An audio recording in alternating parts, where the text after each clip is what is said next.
Hi friends, ഇതൊരു ഡെല്ലിൻ്റെ mother ബോർഡാണ്. അപ്പോൾ ഇതിൻ്റെ കംപ്ലയിൻറ്റ് എന്താണെന്ന് പറഞ്ഞെങ്കിൽ നോ ഡിസ്പ്ലേ ആണ്. അപ്പോൾ നമുക്ക് ഡി സി കൊടുത്ത് ചെക്ക് ചെയ്യാം. ഡി സിക്ക് ഞാൻ കൊടുത്തു. മില്ലി ആംബിയർ എടുക്കുന്നത് 1 മില്ലി ആംബിയർ അഥവാ 10 മില്ലി ആംബിയർ എടുക്കുന്നുണ്ട്.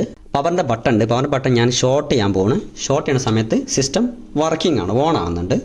പക്ഷേ ആംബിയർ എടുക്കുന്ന സമയത്ത് ഡി സി മെഷീനിൽ 2 മില്ലി ആംബിയർ അഥവാ 20 മില്ലി ആംബിയർ ആണ് എടുക്കുന്നത്. 3.3 സപ്ലൈ ഇവിടെ വരുന്നുണ്ട്. അതിൻ്റെ ഔട്ട്പുട്ട് സ്കിമാറ്റിക്കിൽ പോകുന്ന സമയത്ത് ഈ QZ3 ആണ്. QZ3 എന്നുണ്ടെങ്കിൽ ഇതിൻ്റെ വർക്കിംഗ് എന്നുണ്ടെങ്കിൽ 3.3 ആൾവേസ് സപ്ലൈ നേരെ എന്ത് ചെയ്യണം, ഇപ്പുറത്തേക്ക് PCH സപ്ലൈ ആയിട്ട് മാറണം. ഓക്കെ, ഈ PCH സപ്ലൈ മാറിക്കഴിഞ്ഞാലാണ് S3 S4 കമാൻഡ്സ് PCH അകത്തുനിന്ന് ഔട്ട് ആവും.